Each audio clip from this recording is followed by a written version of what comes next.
आज की क्लास हम स्टार्ट करते हैं फ्लोटेशन पे, और लगभग इस 1.5 घंटे की क्लास में फ्लोटेशन के ज्यादातर कॉन्सेप्ट्स हम कवर करने की कोशिश करेंगे। ठीक है, अब अगर कल आपका कोई मेजर है फ्लोटेशन पे, या तो 1 या 2 या 1 भी नहीं, यही होता है। अब इतना होना चाहिए उन 13 में से, अगर ये आज की 1.5 घंटे की क्लास अटेंड करो तो कम से कम फ्लोटेशन वाले सवाल हर बच्चे के सही।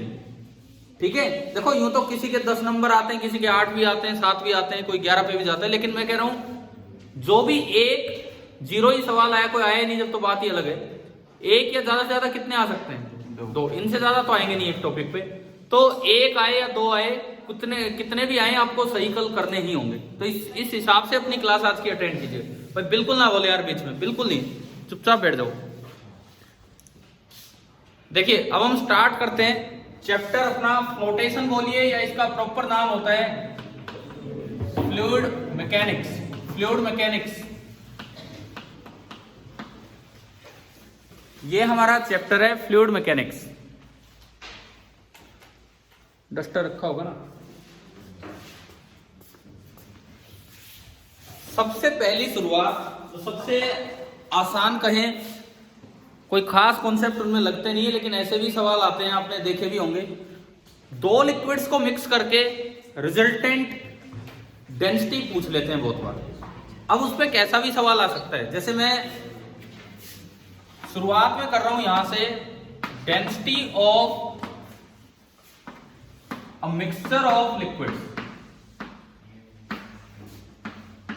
Density of a mixture of liquids, यहां से हम आज की क्लास को स्टार्ट कर रहे हैं। Density of a mixture of liquids कैसे क्या होगा देखते हैं।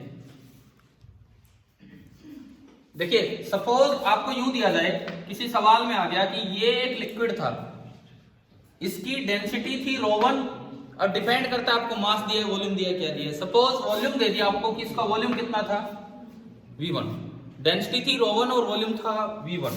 इसमें आपने कोई दूसरा लिक्विड मिक्स किया, उसकी डेंसिटी ρ2 है और उसका वॉल्यूम है V2।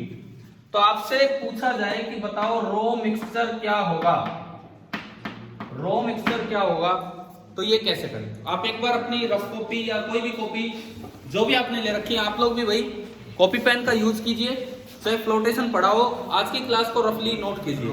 ρ1 V1 plus ρ2। ठीक है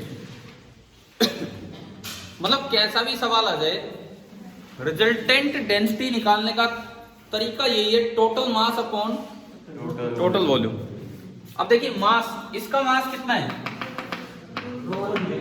इसका अगर मास दिया नहीं था सवाल में तो हमने लिया ρ1 इंटू V1। इसका मास कितना, ρ2 इंटू V2। रिजल्टेंट मास कितना होगा, ρ1 V1 प्लस। दरअसल यहां भी एक प्रिंसिपल यूज हो गया जिसे हम बोलते हैं principle of conservation of mass. देखो बहुत अनोखी अनोखी घटनाएं होती रहती हैं। मास प्लस मास को मिलाओ तो भी हो सकता है मास गायब हो जाए। ठीक है, न्यूक्लियर फिजिक्स में ऐसा होता है। न्यूक्लियर फिजिक्स में ऐसा होता है, आप मास प्लस मास को मिलाएंगे तो कुछ मास गायब हो जाता है। मतलब किस में कन्वर्ट हो जाता है, एनर्जी में। According to the Einstein's famous relation E is equal to mc²। तो वहां पे principle of mass conservation valid नहीं होता है। मैं साथ साथ आपको जितना हो सकेगा बताऊंगा। इसमें पता नहीं किस बात पे सवाल आ जाए, तो आपसे पूछा जाए क्या प्रिंसिपल ऑफ मास कंजर्वेशन हमेशा वैलिड है? नहीं, वहां वैलिड नहीं है जहां मास किस में कन्वर्ट हो जाता है, एनर्जी में, जैसे कि न्यूक्लियर फिजिक्स में होता है। ठीक है, परंतु यहां पे भाई principle of conservation of mass, ये जो टोटल मास बनेगा वो बनेगा m1 प्लस m2, यानी कि ρ1 V1 प्लस ρ2 इंटू V2। ये आपका बना total mass, ρ1 V1 plus ρ2 V2। Clear. Volume कितना, जब एक का वॉल्यूम V1 था दूसरे का V2, तो मिलाओगे तो टोटल वॉल्यूम। इसमें कोई कॉन्सेप्ट नहीं लग रहा, यहाँ कोई प्रिंसिपल नहीं लग रहा, ये तो सिंपल ज्योमेट्रिकल बात है। ठीक है, मास में तो लगाया प्रिंसिपल, लेकिन अब जो वॉल्यूम होगा, वॉल्यूम वो बनेगा V1 प्लस V2। तो total mass upon total volume, यानी कि आंसर आ गया ρ1 V1 plus rho two V2 upon V1 plus V2। Clear? अब देखो इस पे भी कैसे कैसे सवाल बन के आ सकता है, इतनी सी चीज पे भी किस तरह से सवाल बन के आ सकता है। यूं ना आए डायरेक्ट, और वो यूं पूछ ले कि भाई एक लिक्विड था जिसकी डेंसिटी थी ρ1, एक दूसरा लिक्विड था उसकी डेंसिटी थी ρ2, तो बताओ उन दोनों को मिक्स किया, resultant density will be equal to arithmetic mean of ρ1 and ρ2, पहला ऑप्शन। दूसरा option will be equal to geometric mean of ρ1 and ρ2। तीसरा option will be equal to arithmetic mean if the volume of both the liquids are same, and चौथा option will be equal to geometric mean if the volume of both the liquids are same. Third कैसे? Volume same हो जाएगी तो सीधा यहाँ plus हाँ रो to बिल्कुल सही।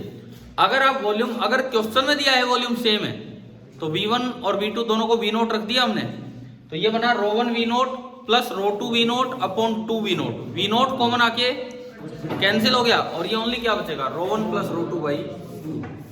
समझ आया कि नहीं आया ये जो अभी मैंने सवाल बोला? मतलब इस तरह से क्वेश्चन बन के पूछा जा सकता है। तो हमने पहली शुरुआत की जस्ट डेंसिटी ऑफ मिक्सचर कैसे निकालते हैं उससे।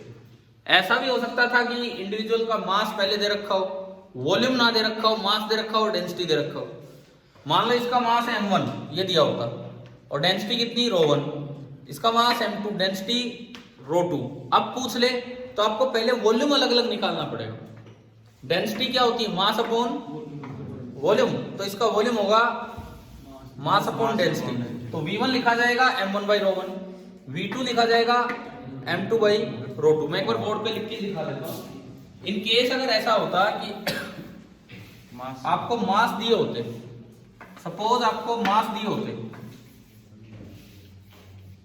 तो ऐसे केस में ना, अब टोटल मास में तो कोई दिक्कत ही नहीं है, टोटल मास तो ओनली कितना बन रहा है m1 प्लस m2। दिक्कत होती वॉल्यूम में, तो पहले हम इसका वॉल्यूम अलग निकालते। इसका वॉल्यूम कितना होता, m1 upon ρ1, mass upon density m1 upon ρ1, इसका volume m2 upon ρ2, m2 upon ρ2। तो अब अगर आप रिजल्टेंट रो निकालते मिक्सचर का, टोटल मास तो कितना होता, m1 plus m2, m1 plus m2 upon volume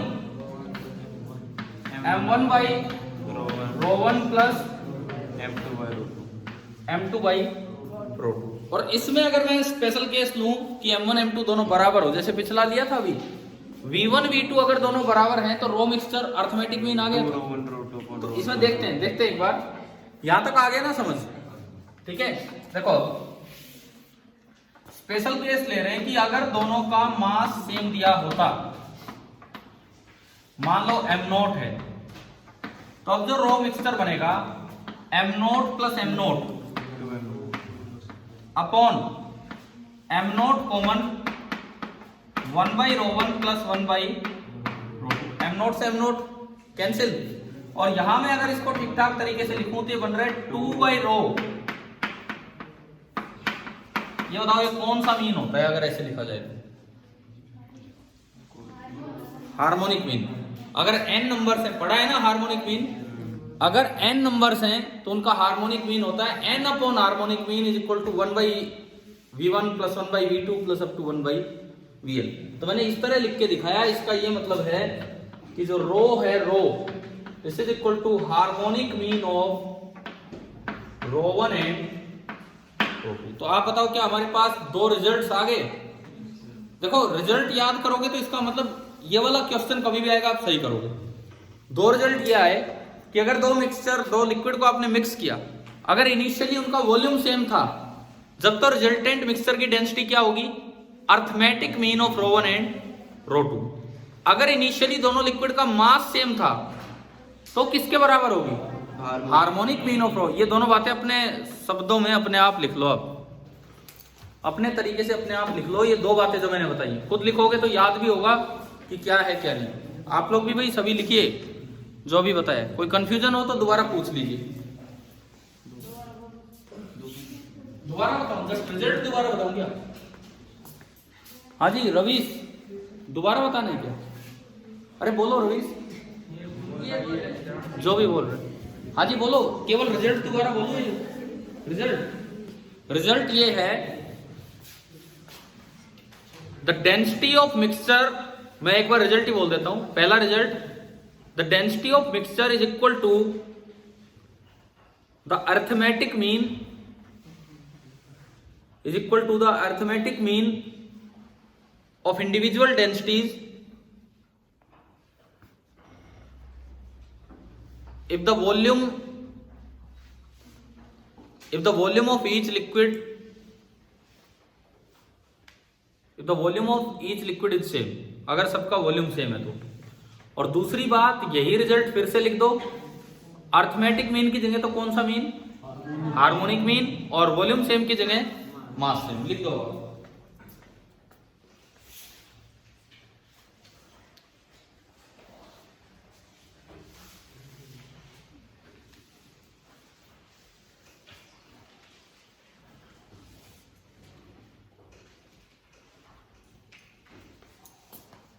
अब इसके बाद देखिए, शुरुआत में आज की क्लास की जो शुरुआत है, सबसे पहले हम चैप्टर लेके चल रहे हैं अपना आइडियल फ्लूइड्स का। फ्लूइड क्या होते हैं, लिक्विड और गैसेस, लेकिन हम यहाँ लिक्विड पढ़ रहे होंगे। इस फ्लोटेशन वाले पार्ट में हम लिक्विड पढ़ेंगे।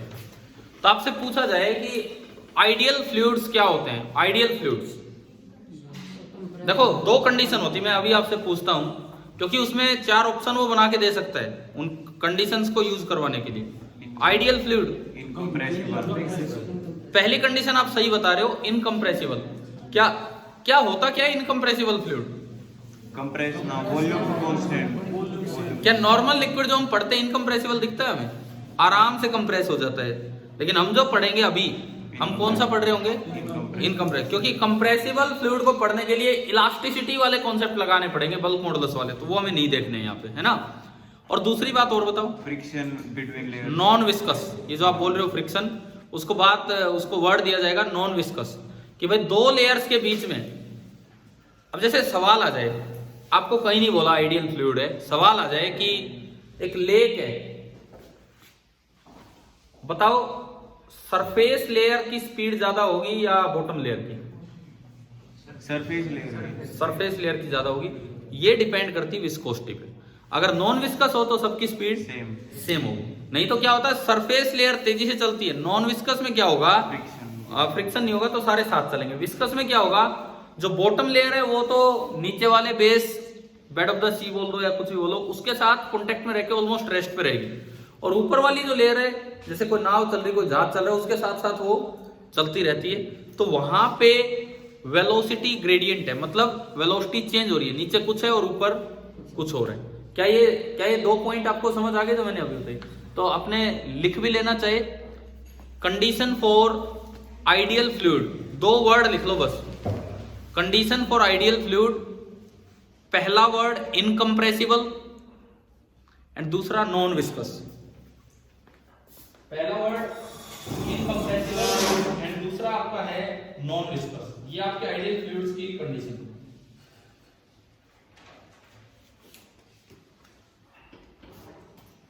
एक छोटा सा कॉन्सेप्ट याद है आप सभी को, मैं तो एक रिवीजन करवा रहा हूं। कई बार डेंसिटी ऑफ फ्लूइड की जगह रिलेटिव डेंसिटी दी जाती है। मान लो मैं जस्ट आपसे पूछ लूं, लिखने की भी जरूरत नहीं है, आपको यूं दिया जाए कि एक ऑयल है, कोई भी एक ऑयल है, और उसकी रिलेटिव डेंसिटी है 0.8, तो उसकी डेंसिटी क्या होगी? 800 किलोग्राम पर मीटर क्यूब। वाटर की डेंसिटी 1 डिग्री सेल्सियस पे कितनी होती है ना, 4 डिग्री सेल्सियस पे, 4 डिग्री सेल्सियस 1 ग्राम पर सेंटीमीटर क्यूब, या फिर 1000 किलोग्राम पर मीटर क्यूब। और रिलेटिव डेंसिटी का मतलब होता है density of liquid upon density of water at 4 degree Celsius. तो अगर आपको एसआई में लिखना है तो उसको 1000 से मल्टीप्लाई कर दो, और अगर सीजीएस में लिखना है तो 1 से। तो रिलेटिव डेंसिटी अगर 0.8 दी है तो डेंसिटी कितनी होगी उसकी? 0.8 ग्राम पर सेंटीमीटर क्यूब, सीसी उसे डिनोट करते हैं, या फिर 0.8 इंटू 1000, 800 किलोग्राम पर मीटर क्यूब। वैसे फ्लूइड के न्यूमेरिकल आसान होते हैं अगर आप सीजीएस में चलें तो। उसका कारण ये होता है कि वाटर की डेंसिटी यहाँ पे 1 है, तो सीजीएस में सोल्व करना भी आसान रहता है। ठीक है, बाकी अगर आपको कंफर्टेबल ना लगे, क्योंकि हमारी आदत एसआई की है, तो आप फिर वो कन्वर्जन करके भी चल सकते हैं। ठीक है, आगे बढ़ता हूँ। इसके बाद कुछ कॉन्सेप्ट्स है जो हम सारे एक एक करके डिस्कस कर रहे होंगे, कवर कर रहे होंगे। मान low pressure in A fluid, इस चीज पे आपसे यूं पूछा जाए, एक कोई लिक्विड है, सपोज एक डायग्राम आपको दिया गया है प्रेशर का,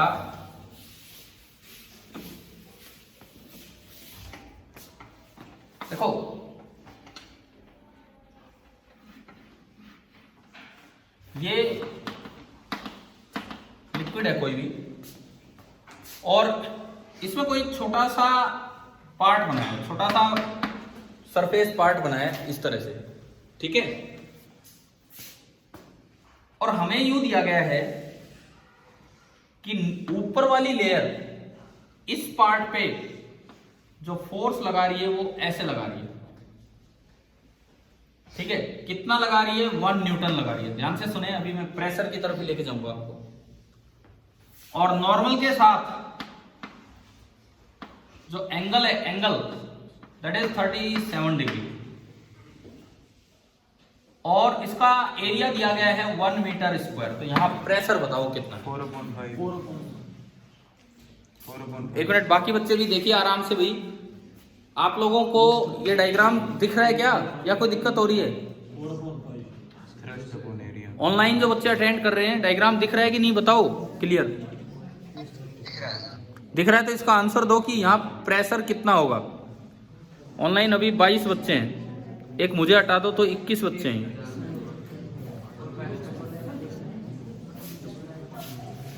ये मैंने इनको नहीं बताया, ये आपको बताया, आप पूछ रहे थे, है ना। इन्हें तो दिख ही जाता होगा। ऑनलाइन कोई बच्चा चेक करना चाहे, पता लग जाता है क्लास के बीच में कौन कितने पार्टिसिपेंट्स हैं। ठीक है, देखो तो इधर सुनो, पीछे नहीं दिख पा रहे, फोन आ रहा है। ठीक है ठीक है, तो फोन आ रहा है मतलब ये फोन आगे आ रहा है, ठीक है। तो यार थोड़ा साइड में बैठ जाओ, ये फोन तो आएगा। देखो इधर सुनो, अगर आपको प्रेशर लिखना हो तो नेट फोर्स नहीं बल्कि परपेंडिकुलर फोर्स देखना होगा। आप इस फोर्स के टुकड़े कर दो, ये एंगल 37, तो ये एंगल भी कितना? 37। तो परपेंडिकुलर डायरेक्शन में कंपोनेंट कितना होगा? साइन ना, ये कोस। तो F परपेंडिकुलर जो हुआ that is 1 into cos 37। cos 37 कितना होता है? 4/5। अगर किसी बच्चे को ना याद हो 3, 4, 5 की ट्रायंगल, तो मैं एक बार बना देता हूं। 3, 4, 5 और 5 और 3 के बीच का एंगल नियरली 53। तो 90 में से घटाओगे तो ये 37 याद हो जाएगी ना, अगर नहीं भी याद है तो ये। तो cos 53, cos 37 4/5। तो ये फोर्स आया 4/5 न्यूटन। Area 1 metre square. तो जो प्रेशर होगा F परपेंडिकुलर अपॉन एरिया, तो 4/5, और न्यूटन पर मीटर स्क्वायर को हम क्या नाम देते हैं? पास्कल। समझ आ गया सभी को? इसमें गलती क्या हो सकती थी? डायरेक्ट F/A करोगे तो 1/1, वो गलत होगा। अब मेरा दूसरा सवाल, क्या ये लिक्विड आइडियल लिक्विड है या विस्कस लिक्विड है? बताओ। ये लिक्विड आइडियल है कि विस्कस है?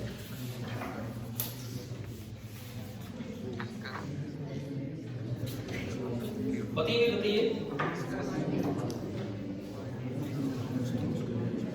कैसा है लिक्विड? देखो अगर आइडियल लिक्विड होता ना, तो एक लेयर दूसरे लेयर पे केवल और केवल परपेंडिकुलर डायरेक्शन फोर्स लगाती है। इसका एक कंपोनेंट पैरेलल आ रहा होगा, इसका एक कंपोनेंट पैरेलल आ रहा है। पैरेलल आने का मतलब एक लेयर दूसरे लेयर पे टेंजेंशियल फोर्स लगा रही, तो फ्रिक्शन है। तो ये कैसा लिक्विड है? विस्कस। लेकिन प्रेशर तो ऐसे ही डिफाइन होगा। जब प्रेशर डिफाइन करना आ गया, प्रेशर की SI यूनिट तो पास्कल है, यूनिट्स और भी हैं जो हम याद कर सकते हैं। बार 1 बार नियरली 10⁵ पास्कल, ठीक है। हाँ, तो ये आप कर लेंगे, ठीक है। एटमॉस्फेयर उसकी यूनिट होती है। अभी मैं आगे बढ़ता हूँ। प्रेशर कैसे डिफाइन करते हैं किसी फ्लूइड में, समझ आ गया? आप लोगों ने देखो नोट्स अपने बना रखे होंगे 9th के, लेकिन मैं ये कह रहा हूँ कि रफली आज की क्लास अटेंड कर लो अपनी कॉपी में, ताकि एक एक पॉइंट याद रह जाए कि क्या पढ़ाया है क्या नहीं। जो भी बात सुनो थोड़ा थोड़ा आप लिखते चलो।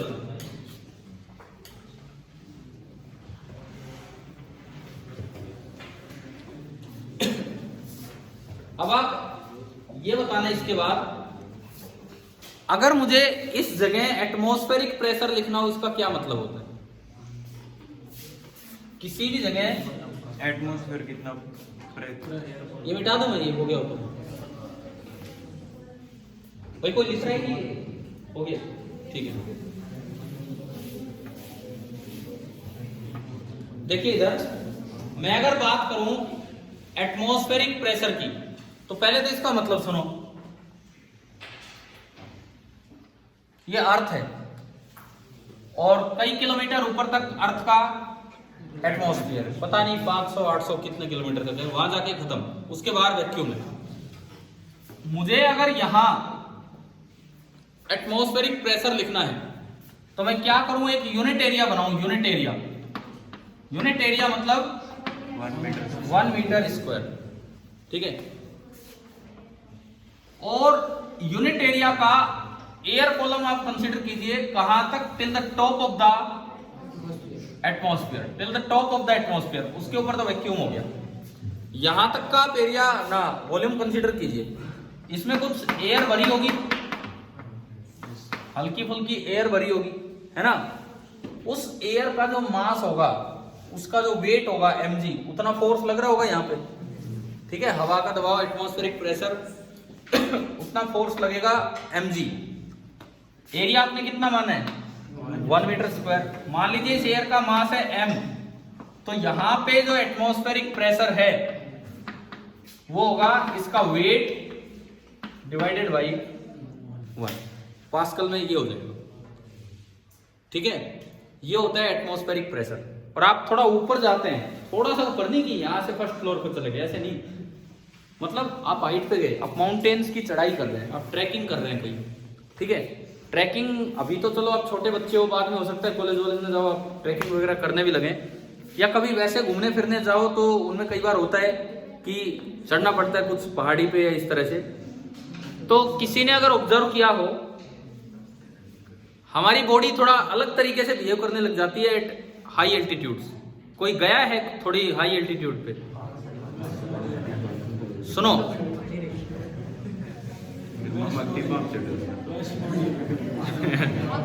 कोई बात नहीं, जहां भी गए हो सुनो, अरे इधर सुनो। हाई एल्टीट्यूड्स पे क्या होता है, जिनको जाने की आदत है वो तो कोई फर्क ही नहीं पड़ता है, लेकिन अगर आदत नहीं है और बॉडी अगर उसके अकॉर्डिंग कंपेटेबल ना हो तो ऊपर प्रेशर थोड़ा कम हो जाता है, ऑक्सीजन की थोड़ी सी कमी आ जाती है और उस पे ना मतलब अलग सी फीलिंग होने लग जाती है, उल्टी सी आने को हो जाती है और इस तरह का महसूस होता है। तो अभी कुछ बच्चों ने हाथ ऊपर किया था, तो क्या उन्हें कुछ ऐसा एहसास हुआ है? चलो भाई, इसमें दो बातें हैं, या तो हमारी बॉडी, ह्यूमन बॉडी ऐसी हो कि वो वहां भी अडॉप्ट होगी है, जाके सीधी अडॉप्ट होगी है, लेकिन दूसरा ये हो हम सोच रहे हैं पहाड़ है लेकिन है कुछ भी नहीं, है ना। कई बार ऐसा भी होता है। कोई बात नहीं, कोई बात नहीं। अरे विद हाइट ऐसा क्यों होगा, प्रेशर में कमी क्यों आएगी, ये भी हम देख रहे होंगे। अभी आप ये बताओ, 1 एटमॉस्फेयर प्रेशर किसको बोलते हैं? 1 ATM, जितना एम मास, 1 ATM प्रेशर किसको बोलते हैं? ये क्या हर जगह 1 एटमॉस्फेयर होगा? अब भाई देखो, जवाब है नहीं और चुप बैठ नहीं रहे। 1 एटमॉस्फेयर प्रेशर किसे एक तो होता है एटमॉस्फेरिक प्रेशर, वो तो हमने डिफाइन कर दिया। अब मैं कह रहा हूं 1 ATM, 1 एटमॉस्फेयर प्रेशर क्या होता है? अगर आप बिल्कुल सी लेवल पे चले जाएं, अर्थ पे बिल्कुल सी लेवल पे चले जाएं, वहां पे अगर आप ये काम करें तो जो प्रेशर उसे क्या बोला जाएगा? 1 ATM, और उसकी वैल्यू होती है 1.013 × 10⁵ पास्कल। ये हमें याद होना चाहिए, नहीं याद है तो लिख सकते हैं। 1 atmosphere 1 ATM is equal to 1.013 × 10⁵ pascal, यानी कि नियरली 1 बार के बराबर, 1.013 बार।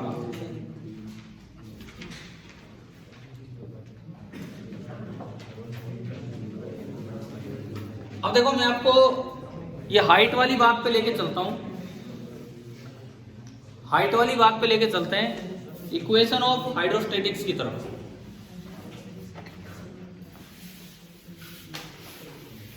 एक बार तो मैं भी काफी हाइट पे चला गया था कुछ दोस्तों के साथ, बताया था आपको कभी, है ना? बताया तो था मैंने। चलो ठीक है, हाँ हो सकता है किसी सेक्शन में ना बताए, बताता हूँ।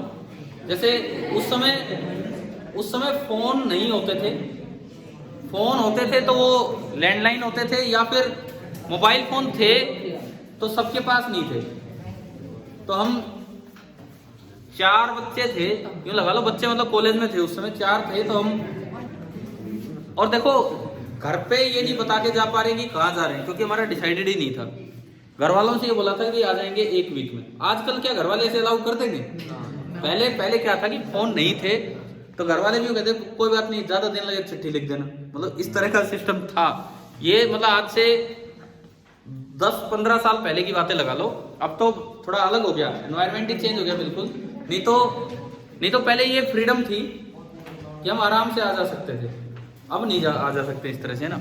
तो सुनो, उसमें क्या हुआ कि घर पे हम बता के निकल गए कि भाई घूमने जा रहे हैं, थोड़े दिन में आते हैं, 1 वीक में। और वो सेमेस्टर ब्रेक था, तो हम 4 लोग किसी तरह इकट्ठा हुए। 2 रेवाड़ी मिले, 1 दिल्ली मिला, और फिर वहां से डिसाइड किया। बस एक बच्चे के पास एक हल्का सा फोन था, उनमें से एक बच्चे के पास एक फोन था, तो वो अपना फोन साथ लेके आया था। ये डिसाइड किया कहाँ चलेंगे, तो कुछ नहीं पता था, तो बोले यूपी साइड चलते हैं, उत्तराखंड साइड चलते हैं, इधर की तरफ। तो दिल्ली से हम चले गए हरिद्वार, हरिद्वार से आगे ऋषिकेश आता है उधर, है ना। ऋषिकेश चले गए। अब ऋषिकेश जाके पूछा वहां पे, देखो आजकल तो बड़ी प्लानिंग के साथ जाया जाता है, वहां कुछ भी डिसाइडेड नहीं था। ऋषिकेश जाके कुछ पता किया कहाँ है, तो बताया उन्होंने, बोले गंगोत्री एक बहुत अच्छी जगह है। तो हम बस में बैठे सुबह सुबह, गंगोत्री की बस।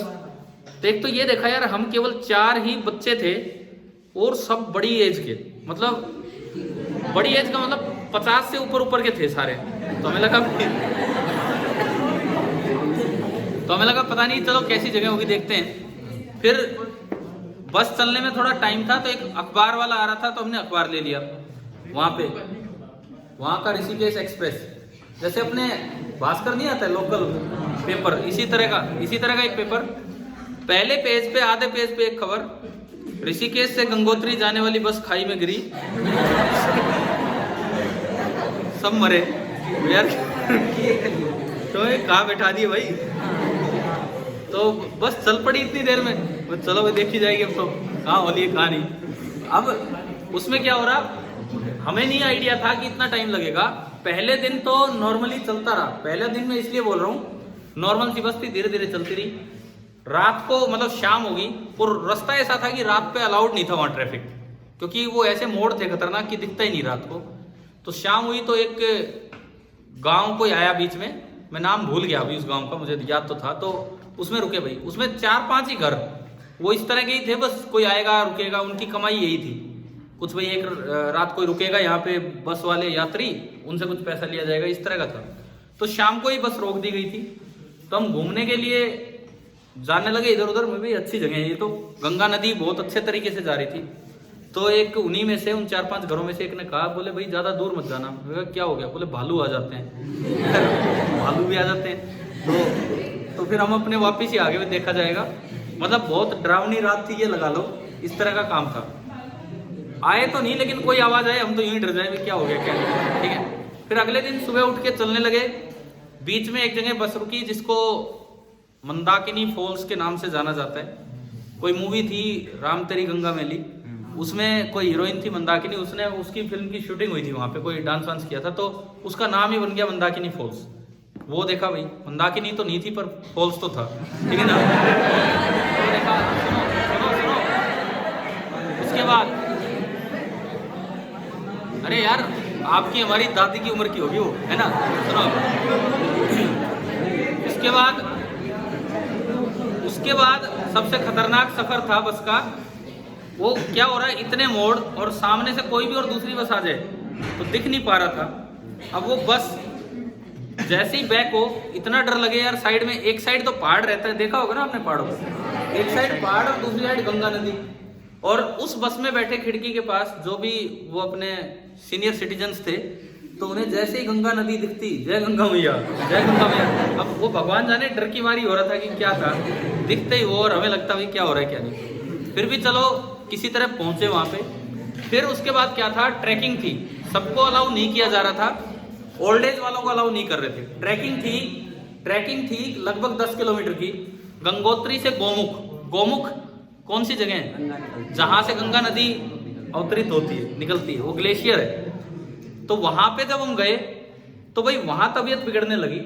खैर भगवान की दया से मैं ठीक रहा, हालांकि ऐसा नहीं कि मैं बहुत ही स्वस्थ आदमी हूँ, लेकिन उस दिन ऐसा था कि उन चारों में मेरी तबीयत थोड़ी सी ठीक रही। और एक एक करके धीरे धीरे लास्ट में जब बिल्कुल गोमुख तक पहुंचे, वहां कैंप था जहाँ पे रुकना होगा, रात को रुकना पड़ेगा, वापस आएंगे, इस तरह का था। हम शाम को पहुंचे थे। तो वहां पहुंच के एक की तबीयत तो कुछ ज्यादा ही खराब हो गई थी। तो हमने पूछा कि भाई क्या है, कैसे इलाज करें। तो इलाज के नाम पे सुल्फा क्या होता है, ये ड्रग्स होती है, ठीक है, वो इस तरह से करके पीने का होता है। तो बोले भाई और कोई तरीका नहीं है हमारे पास, ये अगर नहीं चल पा रहा है तो इसको ये पिला दो, ये दौड़ेगा। और सच में ऐसा ही हुआ। तो उसको वो पिला दिया, वो हमारी पकड़ में नहीं आया। मुझे कभी गंगा नदी मिला, वो नीचे ही जाके मिला फिर गंगोत्री। लेकिन ये जो 2-3 बच्चों की तबीयत बिगड़ी, इसका कारण वही था कि ऊपर ऑक्सीजन की थोड़ी कमी है। तो अब अगली चीज हम चलें जिसमें ये यूज होगा, इक्वेशन ऑफ हाइड्रोस्टेटिक्स। आप हेडिंग डालना चाहे डाल सकते हैं, इक्वेशन ऑफ हाइड्रोस्टेटिक्स। इक्वेशन ऑफ हाइड्रोस्टेटिक्स क्या होती है इक्वेशन ऑफ हाइड्रोस्टेटिक्स, देखिए।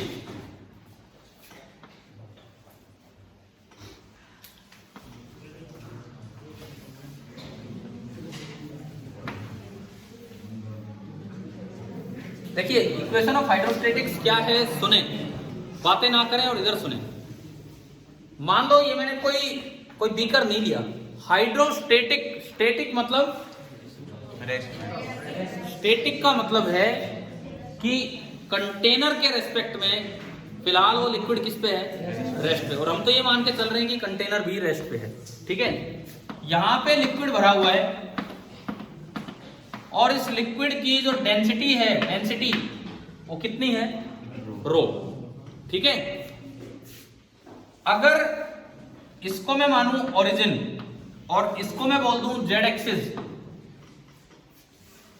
और किसी भी जेड हाइट पे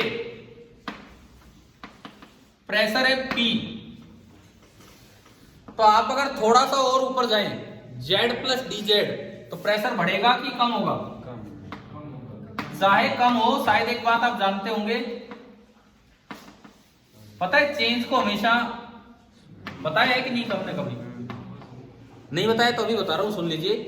कन्वेंशन ये है कि चेंज को हमेशा प्लस के साथ लिखते हैं, फिर अगर वो चीज कम हुई है तो चेंज नेगेटिव है तो वो डीपी नेगेटिव होगा। अब देखो आपने लिखा P प्लस डीपी, अगर कोई चीज कम हो रही है तो डीपी नेगेटिव, और आप लिख देते P माइनस डीपी, तो एक माइनस तो बाहर लगा दिया और एक डीपी में आएगा, तो वैल्यू बढ़ जाती है। तो हमेशा चेंज ऐसे लिखा जाता है। इसका मतलब हाइट बढ़ रही है। अगर आप यहां देखें तो dz पॉजिटिव है और यहां देखें तो dp नेगेटिव है। तो अगर मैं dp बाई dz की बात करूं, वो नेगेटिव होगा कि पॉजिटिव, नेगेटिव। इक्वेशन ऑफ हाइड्रोस्टेटिक्स कहती है कि इस तरह के कंटेनर में, इस तरह से स्टेटिक लिक्विड जहां होता है, dp बाई dz होता है minus rho into g. Rho is the density of liquid at this place. Rho जो है, this is the density of liquid at this place, कि भाई ये जो जगह है यहां पे डेंसिटी ऑफ लिक्विड है रो, ठीक है। थोड़ा ऊपर जाएंगे तो भी हम थोड़ी देर के लिए तो डेंसिटी, क्योंकि हमने लिक्विड कैसा माना है, कंप्रेसिबल की इनकम्प्रेसिबल, तो आप इसकी डेंसिटी ऑलमोस्ट यूनिफॉर्म मान सकते हो, ठीक है। कंप्रेसिबल में थोड़ा थोड़ा चेंज होता रहता है। कंप्रेसिबल में क्या होगा, नीचे दबाव ज्यादा होगा और ऊपर दबाव कम, तो नीचे डेंसिटी ज्यादा मिलेगी, ऊपर कम, लेकिन वो चीज यहाँ नहीं लेनी हमें। ये जो इक्वेशन है इसे बोला जाता है इक्वेशन ऑफ हाइड्रोस्टेटिक्स। और आप इसको सिंपल भाषा में किस तरह याद करते हैं, आप इस तरह याद करते हैं, सुनो इसी इक्वेशन को। ऊपर एटमॉस्फेरिक प्रेशर है P एटमॉस्फेयर, मैंने बोल दिया P नोट, ठीक है। तो यहां जो प्रेशर होगा, मान लो इसकी जो डेप्थ है h, मान लो ये हाइट, तो क्या आपने इस तरह की इक्वेशन नहीं पढ़ी कि P at the bottom, P not ऊपर वाला प्रेशर प्लस रो GH, पढ़ी है कि नहीं?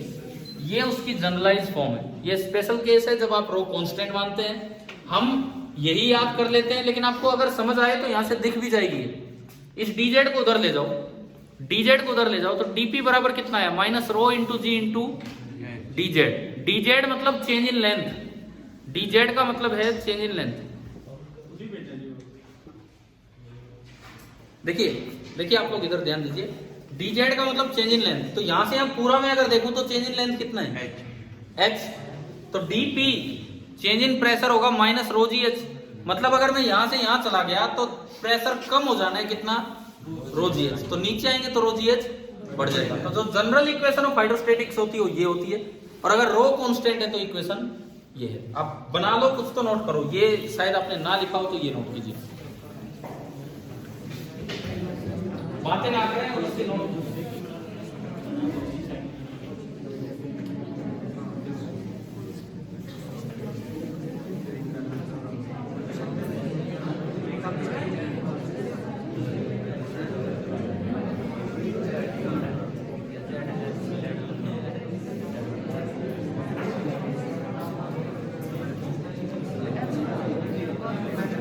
बातें नहीं।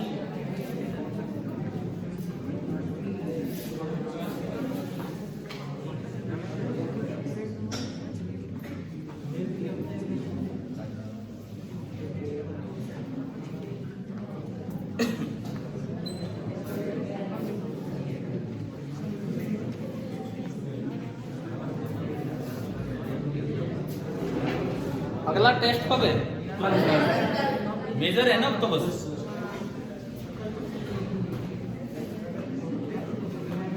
कल कितने बजे टेस्ट?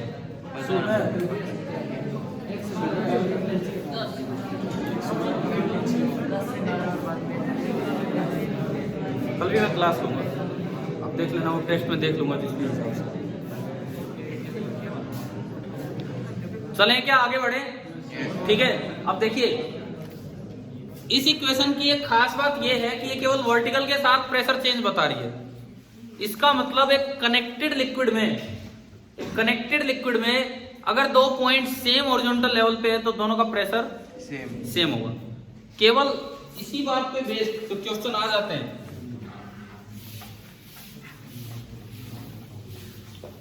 भाई ये ध्यान रखना है तब है जब बीकर में एक्सेलरेशन ना हो। अगर बीकर में एक्सेलरेशन हो तो थोड़ा सा बदलाव होता है, जी की जगह जी इफेक्टिव आ जाते हैं। अभी हम नहीं जा रहे हैं उस चीज पे।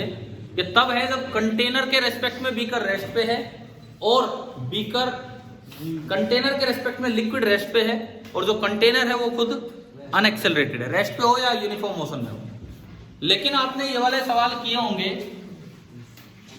अगर मैं इसको आगे ए एक्सेलरेशन दे दूं तो ये लिक्विड थोड़ा ना पीछे की तरफ से ऊपर राइज कर जाता है। ये देखे होंगे जरूर, ये इस तरह का लिक्विड हो जाता है। अब इनमें पूछ लिया जाता है ऑप्शन बना के कि ये जो फ्री सरफेस है, फ्री सरफेस, इसने हॉरिजॉन्टल लाइन के साथ कितना एंगल बनाया है, ये कैसे निकालते हैं? tan थीटा निकलता है कैसे? वो ठीक है, कैसे, वही बात है ना, किस तरह से हम निकालते हैं। अभी मैंने बताया सेम हॉरिजॉन्टल लेवल पे प्रेशर क्या होता है? सेम। वो तब है जब लिक्विड में एक्सेलरेशन ना हो। अगर लिक्विड में एक्सेलरेशन है तो प्रेशर चेंज होगा। अब उसकी क्या इक्वेशन होगी सुनिए। हाँ देखो, अब इधर सुनो, मान लो ये ओरिजिन है, ये ओरिजिन है, इसको मैंने नाम दिया था अभी क्या? जेड एक्सिस, और आगे की तरफ सपोज एक्स एक्सिस। अब ध्यान से सुनो, अगर इधर की तरफ एक्सेलरेशन है ax कंटेनर में, और कंटेनर में इधर की तरफ एक्सेलरेशन है कितना? ay। देखो मैं केवल और केवल हाइड्रोस्टैटिक की इक्वेशन लिख रहा हूं, केवल और केवल जनरल फॉर्म में। पहली बार जब एक्सेलरेशन नहीं था, जब एक्सेलरेशन नहीं था तो dp बाई dz तो हमने अभी लिखा माइनस रो जी, और dp बाई dx 0। अगर एक्सेलरेशन नहीं था तो हॉरिजॉन्टल डायरेक्शन में तो प्रेशर में कोई चेंज नहीं है, और वर्टिकल डायरेक्शन में इधर भी ध्यान देना होता है यार कभी कभार, मास्क लगा के और अपने बातों में लगे हुए, ठीक है। dp by dz vertical direction में वर्टिकली डाउनवर्ड प्रेशर बढ़ेगा, ये तो तब है जब एक्सेलरेशन कंटेनर में नहीं है, ठीक है। अब दूसरा केस, सपोज ये एक्सेलरेशन है, ये तो ये है कि if ax and ay are 0, अगर ये 0 होते तो ये हो जाता। अब मान लो कि एक्सेलरेशन है, तो अब देखो कैसे लिखते हैं। अगर एक्सेलरेशन आगे है तो प्रेशर पीछे बढ़ेगा, यानी कि एक्सेलरेशन की डायरेक्शन में प्रेशर क्या होगा, कम होगा, सेम रेट से। तो अब अगर मैं लिखूं dp by dx, वहां था रो इंटू जी, आगे कम होगा तो माइनस रो इंटू जी की जगह आ जाएगा ए का कौन सा कंपोनेंट, x, ठीक है। सिमिलरली इधर जब आप चलोगे ऊपर तो dp by dz, देखो एक्सेलरेशन ऊपर है तो प्रेशर किधर बढ़ेगा, एक्सेलरेशन ऊपर है तो प्रेशर किधर बढ़ेगा, नीचे बढ़ेगा, और ड्यू टू ग्रेविटी भी प्रेशर किधर बढ़ता है, तो दोनों चीजें माइनस के साथ आएंगी क्योंकि आप ऊपर जा रहे हैं। तो minus rho g and minus rho into a y. एक बार ये लिखना सीखो यार आप, ये मैं कैसे लिखता हूं। अच्छा, dp dz dx dy ना याद रहे तो सिंपली कैसे लिखें, लेंथ की टर्म्स में, वो देखते हैं। लेंथ की टर्म्स में हम कैसे लिखे वो देखते हैं हम। देखिए सपोज ये ब्रेड्थ ऑफ द बीकर है, इसको मैंने b से डिनोट किया, b, और ये कितना हाइट राइज कर गया उसको मैं किससे डिनोट कर रहा हूं, दिख रहा है ये h, ठीक है। अब देखो पहले मैं वर्टिकल डायरेक्शन की बात, सॉरी हॉरिजॉन्टल डायरेक्शन की बात करता हूं। मैं इसको पॉइंट नंबर 1 बोलता हूं, पॉइंट नंबर 1, और इसको मैंने बोला पॉइंट नंबर 2, पॉइंट नंबर 2। अगर एक्सेलरेशन नहीं होता हॉरिजॉन्टल डायरेक्शन में तो 1 और 2 दोनों का प्रेशर क्या होता, सेम। लेकिन फिलहाल 1 से 2 अगर आप जा रहे हो, फिलहाल अगर 1 से 2 आप जा रहे हो तो आप ये बताओ एक्सेलरेशन आगे है पीछे, आगे, तो प्रेशर किधर ज्यादा होगा, पीछे ज्यादा होगा, यानी कि P2 is greater than P1। कितना ज्यादा होगा वो बिल्कुल वैसे ही लिखो जैसे वहां रो जी एच लिखते थे, रो इंटू जी की जगह एक्सेलरेशन ax इंटू एच की जगह ये ब्रेड b लिखना आ गया। तो अगर मैं यहां लिखूं P1 से P2 लिखूं, एक्सेलरेशन आगे तो प्रेशर पीछे ज्यादा होगा, तो P2 is equal to P1 plus density of liquid into acceleration ax और इंटू b। बताओ भी क्या ये इक्वेशन सभी को समझ आ गई है कि नहीं? हाँ जी, क्लियर है क्या? नहीं क्लियर है। अब आप इस पॉइंट को 3 बोल दो, 3, इस पॉइंट को 3 बोल दो, 3 से 2 इक्वेशन लिख के दिखाओ क्या होगी। कहां ज्यादा होगा प्रेशर, 2 पे 3 पे? 2 पे ज्यादा होगा। तो P at 2 इधर से मैं देखूं तो P at 2 is equal to P at 3 plus P at 3 plus rho g दोनों वजह से बढ़ेगा। तो एक तो rho into g into h और प्लस रो इंटू जी नहीं ए वाई इंटू एच। आप बताओ ये हाइड्रोस्टेटिक इक्वेशन एक्सेलरेटिंग कंटेनर में यूज करनी आ गई कि नहीं? प्रेशर चेंज कैसे होता है एक्सेलरेटिंग कंटेनर में, एक बार क्लियरली बताइए, क्लियर है कि नहीं है? yes, तो है तो अब वो सवाल हो जाएगा। मैं अगर इसे बिठा के चलूं, वो क्वेश्चन क्या है कि केवल आगे एक्सेलरेशन है, क्वेश्चन में ए वाई नहीं है, क्वेश्चन ये है कि केवल आगे एक्सेलरेशन है ए, तो ये tan थीटा कितना होगा, ये सवाल आता है। अगर केवल आगे एक्सेलरेशन ए है तो ये इक्वेशन तो सही है, P2 is equal to P1 plus rho into a into b. समझ आया? इस इक्वेशन में ए वाई हट जाएगा और P2 बराबर बचेगा P3 प्लस रो जी एच। पहले तो ये बताओ जो बोर्ड पे लिखा हुआ है क्या वो समझ आ गया सभी को? ठीक है। अब अगर मैं इसको हटा दूं और इसको खाली ए बोल दूं तो यहां तो खाली ए आ जाएगा और इसमें ये वाली टर्म हट जाएगी। अब देखो tan थीटा कैसे आएगा, 1 और 3 दोनों पॉइंट ओपन टू एटमॉस्फेयर है कि नहीं, और ये हाइट में कोई बहुत ज्यादा डिफरेंस नहीं है। एटमॉस्फेरिक प्रेशर थोड़ी थोड़ी हाइट से चेंज नहीं होता, वो तो आप माउंटेन्स पे चले गए तब दिखेगा, अपनी छत पे भी जाओगे तो भी सेम। ठीक है, यानी कि P1 और P3 दोनों को मैं P एटमॉस्फेयर लिख सकता हूँ, P1 P3 दोनों को ही मैं P एटमॉस्फेयर लिख सकता हूं। तो इन दोनों को आपने इक्वेट किया, ये भी P2 है और ये भी P2, दोनों को इक्वेट किया तो क्या इक्वेशन बनेगी, P3 प्लस रो जी एच P1 प्लस और P1 P3 दोनों ओपन टू एटमॉस्फेयर है तो कैंसिल, रो से रो कैंसिल, तो H भाई, हाँ जी बोलिए, अरे अपनी आपस में बात कर रहे हो। H बाई बी कितना है यहां से, G बाई ए, और H बाई बी क्या है, ये tan theta, H by b आया A by g, A by g, और H बाई बी आपका tan थीटा है तो tan थीटा आ गया A बाई जी। तो आप ये बताओ क्या एक्सेलरेटेड कंटेनर में भी आपको प्रेशर डिफरेंस की इक्वेशन लगानी आ गई है? इसे इक्वेशन ऑफ हाइड्रोस्टेटिक क्यों बोल रहे हैं जबकि कंटेनर तो एक्सेलरेट कर रहा है? कंटेनर के रेस्पेक्ट में लिक्विड किस पे है, रेस्ट पे, इसीलिए इसे क्या बोला जाता है, इक्वेशन ऑफ हाइड्रोस्टेटिक। ठीक है, चलिए थोड़ा आगे बढ़ते हैं। एक आसान सा रूल था, उस पर बहुत ज्यादा समय नहीं लगाऊंगा। पास्कल्स लॉ आता है सभी को, पास्कल्स लॉ बीच बीच में भी जिक्र हुए हैं उनके, कि एक कनेक्टेड लिक्विड में, एक कंटेनर के अंदर कोई लिक्विड कनेक्टेड है तो आप अगर उस पे किसी एक जगह पे कुछ प्रेशर एक्सर्ट करते हैं तो हर जगह प्रेशर से उतना ही प्रेशर इंक्रीज हो जाएगा। एक जगह पे आपने कुछ प्रेशर लगाया तो हर जगह बिल्कुल सेम उतना ही प्रेशर इंक्रीज हो जाएगा। इसी लॉ को हम क्या बोलते हैं, Pascal's law.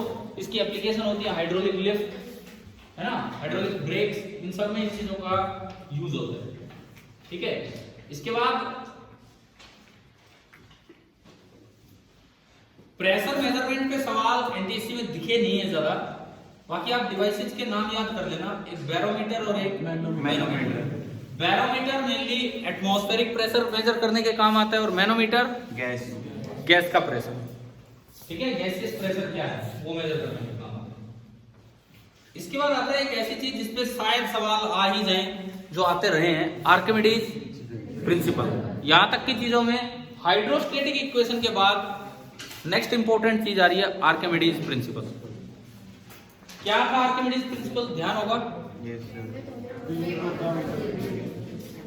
buoyant force acting on an object is equal to weight of the liquid displaced provided the container is at rest या container is unaccelerated। नहीं तो ये नहीं होगा।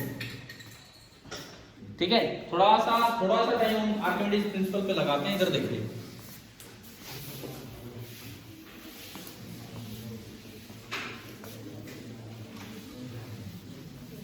देखिए, आर्किमिडीज के बारे में एक फेमस वर्ड भी बताया जाता है बुक्स में, यूरेका। कह रहे हैं कि वो कुछ भी मतलब नहा रहा था जैसे भी था, और वो अपने इन चीजों को तो सोचता ही रहता था क्या है कि यूरेका का मतलब उनकी भाषा में बोलते हैं मिल गया, कि कुछ उन्होंने ढूंढा है। तो यूं कहते हैं कि वो नहाते नहाते निकल आया था। तो कह रहे इसमें कौन सी बड़ी बात है यार, क्या हो गया, नहाते नहाते आ गया तो क्या हो गया, अरे इसमें ऐसा क्या हंसने की बात है। तो उन्होंने एक बड़ा अच्छा सा प्रिंसिपल दिया ढूंढ के। इधर सुने क्या था ये, सुनिए, सवाल यूं बन के आ जाए कि buoyant force is equal to weight of the liquid displaced। 4 option, always पहला ऑप्शन, दूसरा option if the container is at rest, तीसरा if the container is in uniform motion, चौथा if the container is accelerated, और फिर नीचे उनके combination दे रखे हैं बी और सी। समझ गए ऑप्शन कैसे आते हैं? तो या तो कंटेनर रेस्ट पे हो या फिर यूनिफॉर्म। और देखो आर्किमिडीज ने सोचा कैसे, एक बार इधर ध्यान दो आप, वो ज्यादा इंपॉर्टेंट बात इधर देखिए, बातें नहीं भाई, इधर सुने। ये कोई लिक्विड है, इस लिक्विड का ही मैंने एक पार्ट लिया, अभी इस लिक्विड का ही एक पार्ट है और ये सब कुछ रेस्ट पे है। देखो इधर सुनो, लिक्विड का ये पार्ट है और ये अपने ही लिक्विड के अंदर रेस्ट पे बैठा है आराम से। अगर मैं केवल इतने पार्ट को कंसीडर करूं तो इस पे नीचे तो इस लिक्विड का वेट लग रहा है। मान लो इस लिक्विड का वॉल्यूम है V, सपोज इस लिक्विड की डेंसिटी है रो L, तो इसका जो वेट होगा वो होगा density of liquid into volume, volume ये और इनटू G। और ये डूब नहीं रहा, ये पानी में डूब नहीं रहा, ये अपनी जगह पे रुका हुआ है। इसका मतलब साइड वाले मॉलिक्यूल्स ने कुछ ऊपर से भी लगा होगा, ऊपर से कम लगा होगा, नीचे से ज्यादा, तो साइड वाले मॉलिक्यूल्स ने मिल मिला के इस पे किधर की तरफ फोर्स लगाया, ऊपर। यूं बताओ ऊपर से कम फोर्स क्यों लगा और नीचे से ज्यादा क्यों लगा? ऊपर कम लिक्विड है, नीचे ज्यादा। प्रेशर अभी पढ़ा था हमने, विद हाइट वो इंक्रीज होता है, तो नीचे प्रेशर ज्यादा है तो नीचे फोर्स भी ज्यादा लग रहा होगा। क्लियर है? तो यहाँ पे फोर्स ज्यादा लगा जिससे एक नेट फोर्स ऊपर बना होगा जिसको नाम दिया गया बॉयंट फोर्स। और अगर ये लिक्विड यहाँ रेस्ट पे है तो बॉयंट फोर्स किसके बराबर हो गया? Density of liquid into volume into g. तो आर्किमिडीज ने ये सोचा कि अगर इसकी बजाय मैं सॉलिड ऑब्जेक्ट भी डाल दूं तो साइड वालों को तो पता ही नहीं चलता, वो तो अंधे होके फोर्स लगाते हैं। वो तो सोचते हैं जैसे हमारा ही लिक्विड है और उतना ही फोर्स लगाते हैं कि अगले को बाहर भगा दे, कि अगले को डुबो दे। अगर उनका ये लिक्विड ही होता जब, तो नेट फोर्स उस पर कितना लगा रखा था उन्होंने? 0। अब अगर कोई और भी चीज आ गई तो ये फोर्स चेंज नहीं होगा। हाँ चेंज होगा तो उसका वेट चेंज होगा, तो ये यहाँ क्या आ जाएगा? Density of object. ठीक है? अब अगर वो डूबेगा तो इसका मतलब ये ज्यादा था, और अगर वो कुछ बाहर आ जाएगा तो इसका मतलब ये ज्यादा था पूरा डुबाने पे, तभी कुछ बाहर निकला। तो आर्किमिडीज ने ये सोचा, अब देखो ना मैंने इसको चेंज ही नहीं किया, तो ये किसके बराबर है कि इस लिक्विड की जगह यहाँ जो, सॉरी इस सॉलिड की जगह यहाँ जो लिक्विड होता, क्या ये उसी का वेट है कि नहीं? समझ गए हो? तो यही था आपका आर्किमिडीज प्रिंसिपल। क्या आर्किमिडीज प्रिंसिपल समझ में आ गया है? ठीक है। अब इसमें कई बार आपको पहले बताया गया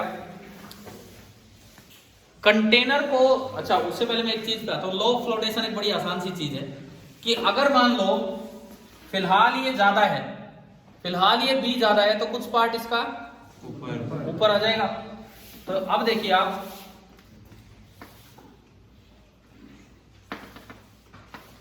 ये डायग्राम आ गया और ये फ्लोट कर रहा है। अब पूछा जाए, यहां पे पूछा जाए, देखो 4 ऑप्शन इस समय, वेट बराबर बॉइंट फोर्स, या वेट ज्यादा है या बॉइंट फोर्स ज्यादा है, बताओ इसको। बॉइंट फोर्स ज्यादा है, फिर ये टिक क्यों नहीं रहा यार? बराबर है यार। क्या अब ये बाहर निकल चुका है कि नहीं? अरे बॉइंट फोर्स ज्यादा इस पे तब होता जब इसको पूरा इंसर्ट कर दिया जाता। ये तो इतना ही अब डूबा रहेगा, इतना ही बॉइंट फोर्स लगेगा जितना इसका पूरे का वेट हो जाए। तो अगर ये अरेंजमेंट आ जाए और ये फ्लोट कर रहा है, तो इसको देख के आधे बच्चे गलत आंसर टिक कर जाते हैं। उन्हें लगता है कि बाहर है तो इसका मतलब वेट ज्यादा है और बॉइंट फोर्स कम है, लेकिन जब फ्लोट कर रहा है तो इस पे नेट फोर्स कितना है? सेम, 0। इसका मतलब इस वक्त जितना वेट है उतना ही बॉइंट फोर्स है। अगर आप इसको जबरदस्ती इसके अंदर डाल दोगे, जबरदस्ती और ज्यादा डुबो दोगे, तो फिर बॉइंट फोर्स ज्यादा हो जाएगा। क्लियर ना? लॉ ऑफ फ्लोटेशन की छोटी सी इक्वेशन है।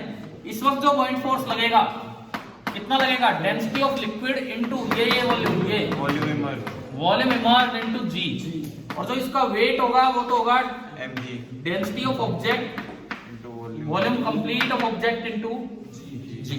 और इस वक्त नेट फोर्स कितना है?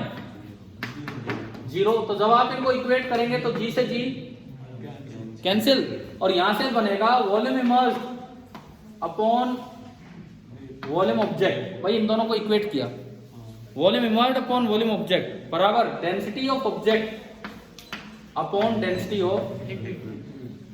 ये एक फॉर्मूला है जो लॉ ऑफ फ्लोटेशन डायरेक्ट देता है, लेकिन ये तब है जब वो फ्लोट कर रहा हो, डूब रहा हो तब नहीं है ये फॉर्मूला। ठीक है? ये तब है जब वो फ्लोट कर रहा हो, क्योंकि डूबेगा जब तो ये फ्रैक्शन ज्यादा से ज्यादा 1 हो सकता है, जबकि डूबेगा तब जब रो ज्यादा होगा। तो ये तब नहीं है, ये फॉर्मूला तभी है जब ये फ्लोट कर रहा हो, यानी कि डेंसिटी ऑफ लिक्विड ज्यादा हो और डेंसिटी ऑफ ऑब्जेक्ट कम। अब इस पे देखो, जहां बच्चे कई बार चकमा खाते हैं, कई बार हमने पहले ये चीज डिस्कस की है, फिलहाल इसका कुछ पार्ट इसके अंदर है, अगर मैं इसको कंटेनर को एक्सेलरेट कर दूं, काम पे कैसे? कैसे भी, ऊपर नीचे कैसे भी, मैंने कंटेनर को एक्सेलरेट किया, तो अब वॉल्यूम इमर्ज बढ़ेगा कि कम होगा? सेम रहेगा। याद तो कर ही लो ये बात, याद तो कर ही लो, बिकॉज सोचने में टाइम लग जाएगा। और कई बार पहले भी ऐसे प्रीवियस ईयर क्वेश्चन किए पिछले हो। साल ही हुआ था। पिछली साल आया? सैटेलाइट में उसमें बिठा दिया। सैटेलाइट वाले में पिछले साल कहा, एनटीएससी वाले पेपर पिछले साल NTSC हरियाणा। तो ये देखो लगभग ये चीज याद ही करवा दी जाती है, इसीलिए अगर ये पिछले साल हरियाणा रीजन में था तो भी आप याद रखिए। एक कंटेनर के अंदर अगर कोई ब्लॉक पानी में फ्लोट कर रहा है और उसका कुछ पार्ट 1/3 पार्ट मान लो पानी के अंदर है, अब चाहे आप कंटेनर को एक्सेलरेट करा दो तब भी उसके वॉल्यूम इमर्ज के ऊपर कोई फर्क नहीं पड़ेगा। पहली बात तो क्या ये याद हो जाएगा? हो जाएगा। क्यों ऐसा क्यों है, क्यों फर्क नहीं पड़ रहा? बॉइंट फोर्स तो चेंज हो जाता है यार। देखो आप इधर सुनो, बॉइंट फोर्स तो पक्का चेंज हो जाता है। कैसे कैसे चेंज हो जाता है बॉइंट फोर्स? जी की जगह जी इफेक्टिव आ जाती है, उसमें ए कुछ आती है वो चेंज हो जाएगा। देखिए आप इधर सुनिए, मान लो ये कंटेनर अभी तक था और ये इतना आ गया, अब मैंने इस कंटेनर को एक्सेलरेशन दे दी ऊपर की तरफ। कितनी एक्सेलरेशन दे दी? ए। तब भी ये फॉर्मूला क्यों वैलिड है? नीचे mg + m। अब आप कंटेनर के रेस्पेक्ट में आओ, क्योंकि हमें देखना है कंटेनर के अंदर कितने। तो ये कंटेनर इनर्शियल फ्रेम है कि non inertial? Non inertial. Non inertial, ये एक्सेलरेटेड फ्रेम है। तो एक तो स्यूडो फोर्स लगाना पड़ेगा, mg तो लग ही रहा है नीचे, ये तो लग ही रहा है, और में भी ये इसका मास है भाई, ये तो इसका मास ही है। एक्सेलरेशन ए ऊपर है तो और साथ नीचे क्या लग रहा होगा? स्यूडो फोर्स, वो ma होगा, इसका mass into acceleration of container. तो यही चीज इनटू ए आ जाएगी, तो इसकी जगह क्या आ गया? G+A। देखो किसी को नहीं समझ में आया तो मैं दोबारा बताता हूँ भाई। ये स्यूडो फोर्स का कॉन्सेप्ट क्लियर है क्या आप लोगों को? इधर से कोई पूछना चाहे कि कैसे हम ये स्यूडो फोर्स बना रहे हैं,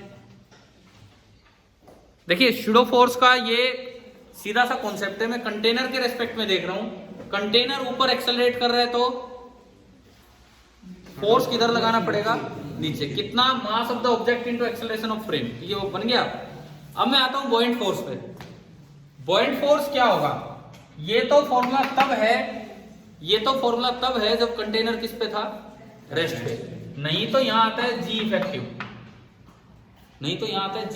और वो जी इफेक्टिव वही होता है जो हाइड्रोस्टैटिक इक्वेशन में आता है। सेम हमने पढ़ा था हाइड्रोस्टैटिक इक्वेशन में, अगर ऊपर एक्सेलरेशन ए है तो नीचे की तरफ प्रेशर बढ़ेगा, ऊपर एक्सेलरेशन ए है तो नीचे प्रेशर बढ़ेगा। किस रेट से? ड्यू टू ग्रेविटी तो रो g and due to acceleration रो ए। तो जी इफेक्टिव अगर ऊपर एक्सेलरेशन है तो जी इफेक्टिव कितना होता है? G+A। ये बात याद रखें। अगर एक कंटेनर ऊपर की तरफ एक्सेलरेट कर रहा है और उस वक्त आपको बॉइंट फोर्स लिखना हो तो density of liquid into volume immersed into g effective होगा, और जी इफेक्टिव कितना हो जाता है? G+A। तो हम वर्टिकल डायरेक्शन की बात करो तो फिर से जब आप इनको बैलेंस करोगे तो G+A से G+A कैंसिल, और ये आंसर क्या आएगा? सेम। ये रिजल्ट बना के आप याद रख लो, रिजल्ट बना के कि if a solid object is floating in a liquid, मैं लिखवा देता हूं, लिख लो। If a solid object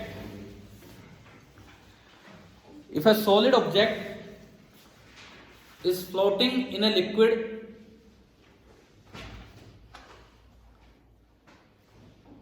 kept in a container at rest,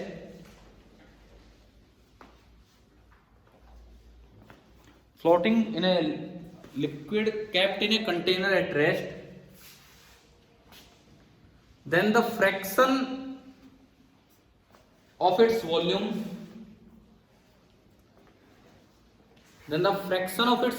inside the liquid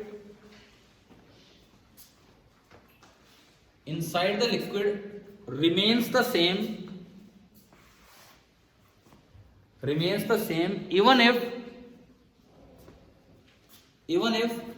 the container is accelerated, but but the liquid is at rest with respect to container. But the liquid is at rest with respect to container.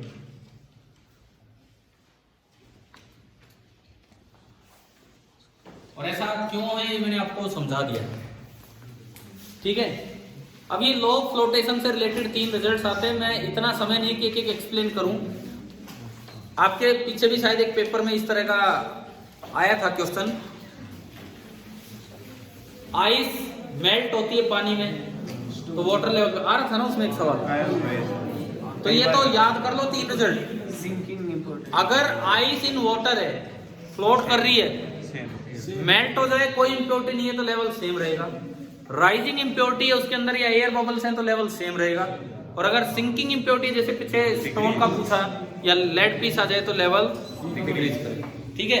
और आगे बढ़ते हैं इसके बाद। ये vertical क्या vertical acceleration, vertical acceleration, अगर ऐसे मतलब हॉरिजॉन्टल एक्सेलरेशन, ठीक है। देखिए इधर सुनिए, ये हमने अभी कंटेनर को दी कौन सी एक्सेलरेशन, वर्टिकल एक्सेलरेशन, और उसमें देखा कि बिल्कुल सेम है। आप कैसी एक्सेलरेशन दे लो, जो पार्ट अंदर रहेगा, इवन आप फ्री फॉल करवा दो, फ्री फॉल, वो सैटेलाइट वाला सवाल नहीं आया था। सैटेलाइट के अंदर जी इफेक्टिव कितना हो जाता है? 0। तो ये तो रिजल्ट ऐसा है कि आप चाहे कंटेनर को कैसा भी एक्सेलरेशन दे दो, चाहे फ्री फॉल कर दो, चाहे सैटेलाइट में डाल दो, अगर कंटेनर के रेस्पेक्ट में लिक्विड रेस्ट पे है, जैसा कि हम मान के चलते हैं, तो जो वॉल्यूम इमर्ज्ड है वो क्या रहेगा? बिल्कुल सेम ही रहेगा, ठीक है। आप अगर इधर की तरफ भी एक्सेलरेशन दोगे, इधर की तरफ एक्सेलरेशन दोगे, तो उससे तो पानी के अंदर बाहर वाले पे फर्क ही नहीं पड़ रहा है, क्योंकि जो फोर्स लगेगा वो किधर लगेगा? पीछे की तरफ। समझ गए हो भाई? जो प्रेशर डिफरेंस आएगा वो इधर और इधर में बन जाएगा। यहाँ प्रेशर ज्यादा होगा और यहाँ प्रेशर कम, तो फोर्स उधर लगेगा, लेकिन उससे पानी के अंदर या बाहर होने में कोई फर्क नहीं पड़ने वाला। चलें हम आगे, ठीक है।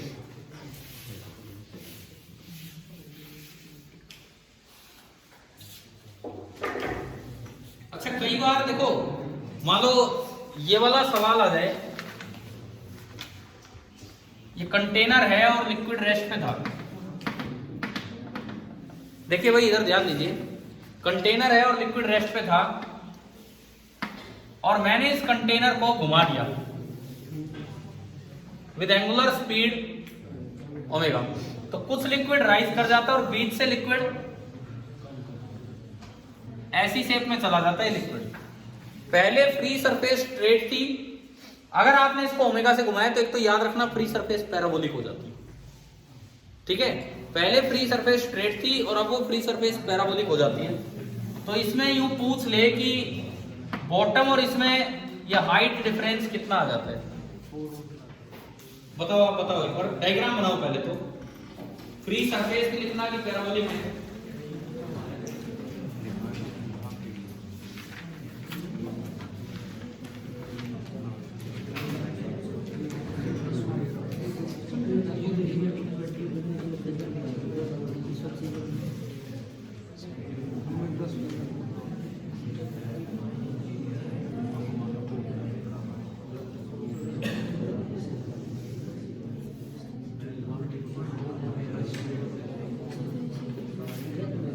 फॉर्मूला नहीं, ऐसे तो फिर भूल जाओगे, ऐसे तो फिर भूल जाओगे। अरे इधर सुनो भाई, पीछे बातें नहीं, इधर सुनिए। मैंने कहा कि अगर आपने इसको घुमाया तो फ्री सरफेस स्ट्रेट ना होके किस शेप में चली जाएगी? पैराबोलिक शेप में, ठीक है। फ्री सरफेस और इसके बीच में ये हाइट गैप कितना है? क्या बोल रहे हो आप? Centrifugal force. करना ही नहीं हमें कुछ भी, मैं तो आपको डायरेक्ट देखना बता रहा हूं। अभी थोड़ी देर पहले आपने सीखा था tan थीटा बराबर a/g, समझ गए हो? तो आप इसको यूं देखिए, मैं एक डायरेक्ट तरीका बताता हूं। यूं देखिए, जैसे उसमें लिक्विड राइज कर रहा था, उसमें था ना स्ट्रेट वाले में लिक्विड राइज कर रहा था, इसमें इसको आप यूं देखिए और यूं देखिए, और मान लो ये एंगल कितना है? थीटा। तो ये कितना है? रेडियस ऑफ द बीकर, और ये कितना है? h। तो फिर दोबारा से आप वही फॉर्मूला लगा दो, tan theta is equal to a/g G. Tan theta कितना? H upon R. H upon R is equal to A by G. अब ये ए कितना होगा? ए यहां से लेके यहां तक ए। पीछे जो आपने लिया उसमें कंटेनर सीधा चल रहा था, उसमें कंटेनर सीधा जा रहा था ए एक्सेलरेशन से, तो हर पॉइंट की एक्सेलरेशन क्या थी? सेम। यहां देखो सबसे बाहर वाला जो पार्ट है वो आर रेडियस में घूम रहा है, तो उसकी towards the centre centripetal acceleration है ओमेगा स्क्वायर आर, और बीच वाले पार्ट का रेडियस 0 है तो उसकी कितनी है? 0। बीच के किसी भी एक्स लेंथ पे आप देखोगे, एक्स लेंथ पे, तो उसकी होगी ओमेगा स्क्वायर एक्स। तो अगर आप किसी भी एक्स लेंथ पे एक्सेलरेशन देखते हो तो वो है omega square x, directly proportional to x हो, तो आप ऐसे में ना एवरेज एक्सेलरेशन निकाल लो, यहां से यहां, यहां से यहां, और अगर डायरेक्टली प्रोपोर्शनल हो लीनियर तो वो होगी a initial plus a final divided by 2। A initial मतलब x बराबर 0, 0। ए फाइनल मतलब x बराबर r, omega square r divided by.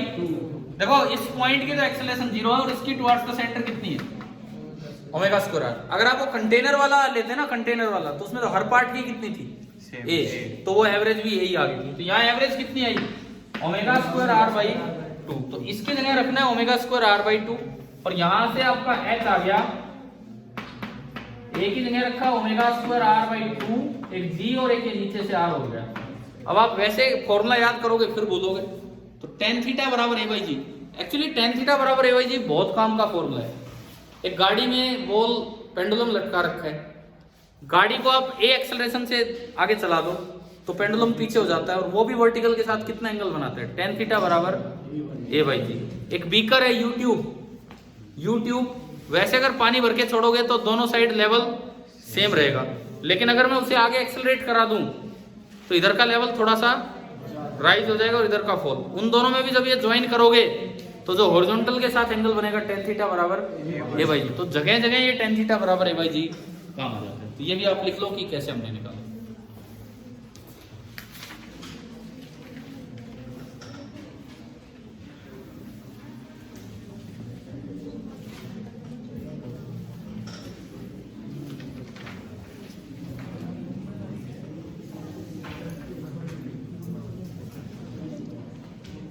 अब मैं इसके बाद चलेंगे बहुत इतनी देर नहीं, क्योंकि मैंने ज्यादा टाइम लगाया है क्लास का स्टैटिक पे, आपके लेवल पे ज्यादा हाइड्रोस्टैटिक आता है। अब लास्ट 15 मिनट हैं जिनमें हम थोड़ा हाइड्रोडायनेमिक्स और विस्कोसिटी की चर्चा करेंगे, वो चीजें डिस्कस करेंगे। आप ये बताओ, ये वाला एग्जांपल समझ आया कि नहीं? सभी को याद हो जाएगा? कैसे याद करवाए है वो चीज, है ना?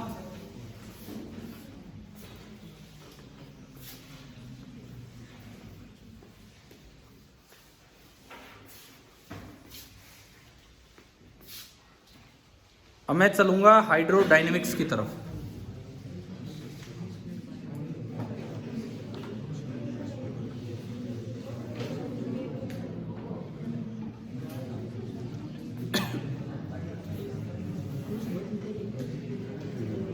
हाइड्रोडायनेमिक्स का क्या मतलब है? कि कंटेनर नहीं और पाइप होगा, ट्यूब होगी, और ट्यूब के अंदर पानी चल रहा होगा। बातें नहीं, हम बड़ा लिमिटेड सा टाइम देंगे इन चीजों पे। हाइड्रोडायनेमिक्स में ऐसा होगा, देखिए कोई भी ट्यूब है, ठीक है, इसका एरिया कम ज्यादा हो सकता है, उससे मुझे कोई मतलब नहीं है।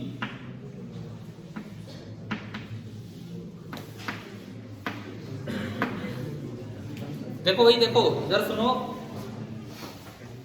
ये कोई पाइप है, इसमें फ्लूइड आगे जा रहा है, ठीक है। मान लो जब लिक्विड यहां से निकल रहा है तो उसकी स्पीड है v1, और जब लिक्विड यहां से निकल रहा है तो उसकी स्पीड कितनी है? यहां पे एरिया है a1 और यहां पे एरिया है, और ये ग्राउंड है, जीरो लेवल। जीरो लेवल से ये वाला क्रॉस सेक्शन h1 हाइट पे है, और जीरो लेवल से ये वाला क्रॉस सेक्शन। तो दो बेसिक इक्वेशन जिनसे लगभग हाइड्रोडायनेमिक्स के क्वेश्चन हो जाते हैं। पहली इक्वेशन होती है इक्वेशन ऑफ कंटिन्यूटी, वो तो एक तरह से मास कंजर्वेशन की इक्वेशन, और दूसरी इक्वेशन होती है बर्नौली इक्वेशन, वो एनर्जी कंजर्वेशन।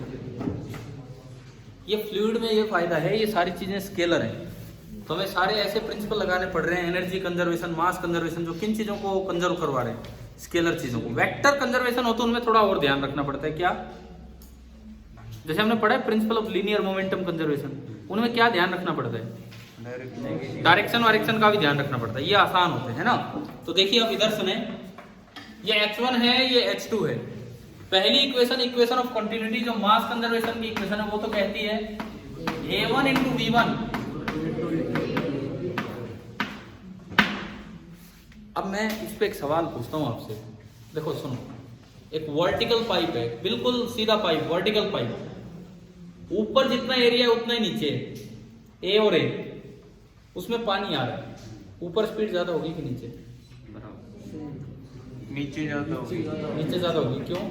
एक्सेलरेशन। फिर ये कहाँ गई ये इक्वेशन, ये कहाँ गई फिर ये इक्वेशन? दोनों की स्पीड क्या होगी? सेम। गिराया थोड़ी कोई फ्री चीज है कि ग्रेविटी की वजह से बढ़ गई, समझ गए हो? कनेक्टेड लिक्विड जा रहा है धीरे धीरे, भाई भीड़ भाड़ होगी रास्ते में तो आप तेज भाग नहीं सकते। क्लियर है ना? इक्वेशन ऑफ कंटिन्यूटी हमेशा वैलिड है अगर लिक्विड इनकम्प्रेसिबल है, तो वो मान के चलेंगे। ठीक है, अब देखो ये सवाल भी गलत हो जाए अगर यूं ही आ जाए सिंपल, कोई नाम नहीं देगा इक्वेशन ऑफ कंटिन्यूटी, सिंपल आपको एक वर्टिकल पाइप की फिगर दिखा दी जाए, यूं बोला जाए कि भाई ये लिक्विड फ्लो कर रहा है, यहाँ स्पीड v1 है और यहाँ स्पीड v2 है, वही चार ऑप्शन बना दे, तो मोस्ट ऑफ द स्टूडेंट्स तो ये टिक कर आते हैं कि v2 is greater than v1, जबकि आंसर क्या आएगा? सेम। क्या इक्वेशन ऑफ कंटिन्यूटी समझ आई? दूसरी इक्वेशन बर्नौली इक्वेशन, जो वर्क एनर्जी थ्योरम है, बर्नौली इक्वेशन बोलते हैं, लेकिन जो वर्क एनर्जी थ्योरम हम वर्क में पढ़ के आते हैं वो फ्लूइड में ये है। अब बर्नौली इक्वेशन है तो एनर्जी कंजर्वेशन, पर हम उसे एनर्जी की टर्म्स में नहीं, किन्हीं और पैरामीटर्स की टर्म्स में याद करते हैं, एनर्जी पर यूनिट वॉल्यूम की टर्म्स में। ठीक है, और उसकी इक्वेशन होती है, मान लो लिक्विड का प्रेशर यहाँ कितना है? P1, और लिक्विड का प्रेशर यहाँ कितना है? P2। बर्नौली इक्वेशन आपको याद रखनी है, क्या? Pressure energy per unit volume जो होती है P1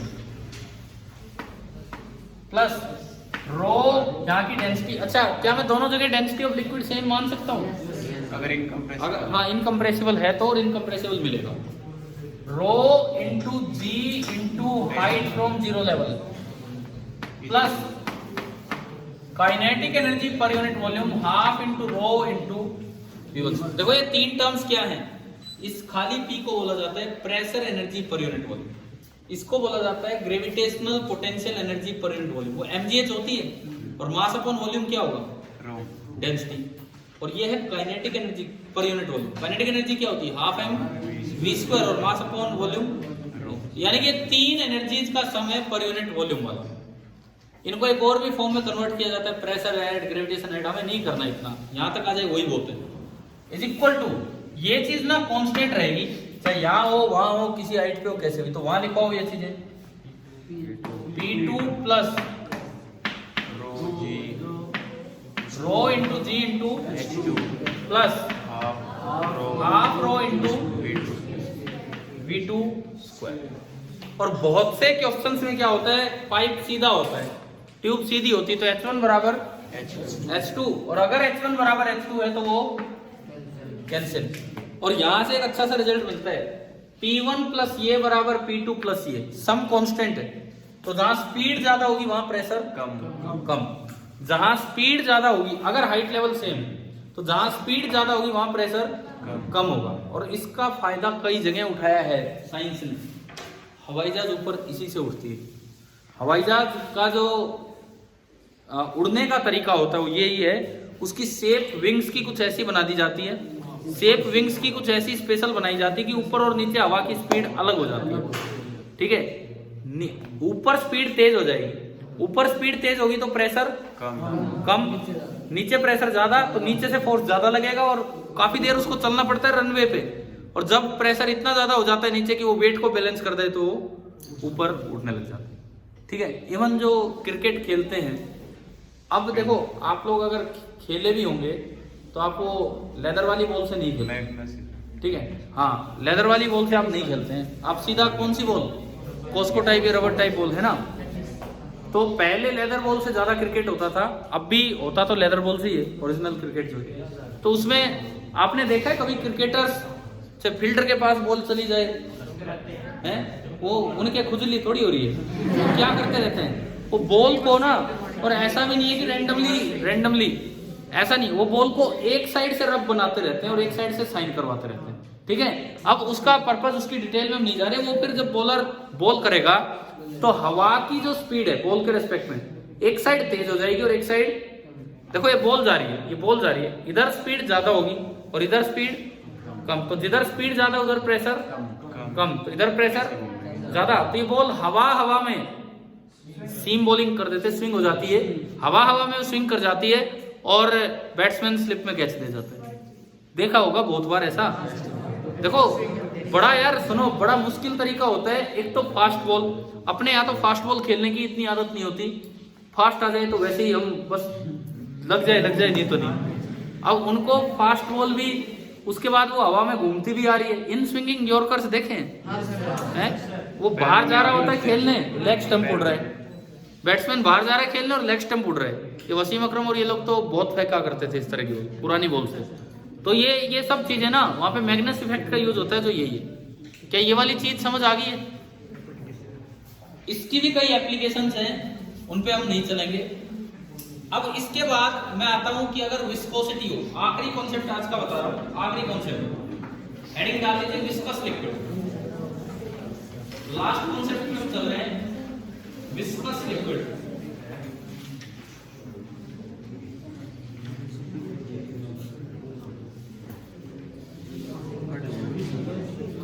विस्कस लिक्विड में किन किन बातों का ध्यान रखना है, बातें नहीं। देखिए विस्कस लिक्विड में किन किन बातों का ध्यान रखना है, सुने। सबसे पहली बात, अगर ये कोई पाइप है और विस्कस लिक्विड फ्लो कर रहा है तो एक क्रॉस सेक्शन पे भी हर जगह स्पीड सेम नहीं होगी। यहां लिक्विड की स्पीड सबसे ज्यादा होगी, यहां थोड़ी कम, यहां थोड़ी कम, बिल्कुल पाइप के कांटेक्ट में आता है स्पीड 0। ऐसा ही इधर होगा, यानी कि वो वेलोसिटी ऐसे बढ़ती है, पाइप में फ्लो कर रहा है। अगर वो कोई लेक या सी है, रिवर है, और ऊपर कोई बोट चल रही है, तो जो टॉप पॉइंट है उसकी स्पीड तो सबसे ज्यादा होगी, और बॉटम की तरफ आप जाओगे तो स्पीड और लास्ट वाले की बिल्कुल 0। इन दो के कंपैरिजन पे सवाल आ रहा है। मैंने कब पूछा था? इक्वेशन बतानी थी, ये बोट बीच में चल रही है और ऐसे वेलोसिटी। चलो ठीक है, आते हैं इन चीजों पे। तो सबसे पहली बात, ये प्रेशर नहीं, सॉरी, जो वेलोसिटी होती है विद पोजीशन वो वेरी करती रहती है। तो इस तरह के फ्लूइड को हम क्या बोल देते हैं? Viscous fluid. इस तरह का जो फ्लूइड है उसे हम बोल देते हैं विस्कस फ्लूइड, ठीक है। और विस्कस फ्लूइड में डायग्राम रिलेटेड भी क्वेश्चन आ सकते हैं, या फिर आपसे विस्कोसिटी का फोर्स कितना लग रहा है वो भी पूछा जा सकता है। दो लेयर्स के बीच में विस्कोसिटी का जो फोर्स है, विस्कस फोर्स, वो कितना लगता है, उसका फॉर्मूला सुने आप पहले। सपोज मैं यहां से किसी जेड हाइट ऊपर गया और मान लो वहां लेयर की स्पीड है v, अब थोड़ा सा और ऊपर गए, कितना, dz, वहां स्पीड थोड़ी ज्यादा है, मैं कितनी लिखूंगा, v प्लस dv। तो यहां एक टर्म डिफाइन करते हैं, velocity gradient dv by dz, velocity gradient dv by dz। तो ये जो विस्कस फोर्स लगता है ना दो लेयर्स के बीच में, एक तो वेलोसिटी ग्रेडियंट के प्रोपोर्शनल होता है, भाई जितना ज्यादा वेलोसिटी ग्रेडियंट होगा उतना ही ज्यादा विस्कस फोर्स। अगर डिफरेंस ही ज्यादा नहीं है वेलोसिटी में तो विस्कस फोर्स भी कम होगा। एक उनके एरिया ऑफ कॉन्टेक्ट पे, दो लेयर्स के बीच का जो कॉमन एरिया है वो कितना है, तो एफ प्रोपोर्शनल होता है एक तो कॉमन एरिया के और एक dv by dx के या dv by dz के। और वहां जो प्रोपोर्शनलिटी कांस्टेंट लगाया जाता है उसे ईटा से डिनोट करते हैं, कोफिशिएंट ऑफ विस्कोसिटी बोलते हैं। तो ये फोर्स का जो फॉर्मूला होता है eta into a into dv by dz। ये विस्कस फोर्स होता है दो लेयर्स के बीच में। फिर से सुन लो, दो लेयर है, दोनों का कॉमन एरिया कितना है, a, नीचे वाली लेयर की स्पीड कम है v, ऊपर वाले की v प्लस dv, दोनों के बीच का गैप dz। तो वेलोसिटी ग्रेडियंट हो गया dv by dz। तो जो विस्कस फोर्स होता है उसका फॉर्मूला होता है a into dv by dz, और जो कांस्टेंट ऑफ प्रोपोर्शनलिटी आता है, जिसे विस्कोसिटी या कोफिशिएंट ऑफ विस्कोसिटी बोल देते हैं, वो ईटा होता है। इसी फोर्स के बारे में आप पूछना चाह रहे थे, तो एक तो बना लो भाई ये डायग्राम बना लो, हम फिनिश ही कर रहे हैं फटाफट, 2-4 बातें विस्कोसिटी के बारे में बता दो।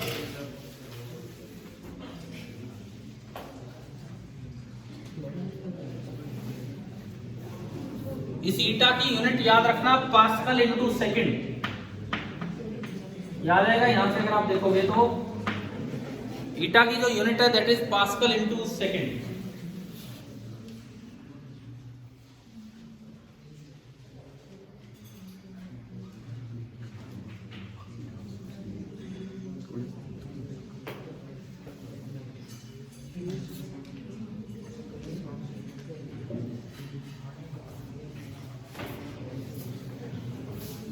अगर कभी यूं आ जाए पॉइज किसकी यूनिट है, पॉइज POISE, इसी की सीजीएस यूनिट होती है पॉइज, ये याद रख लेना। ये जो ईटा होता है ईटा, इसी की सीजीएस यूनिट को पॉइज बोला जाता है।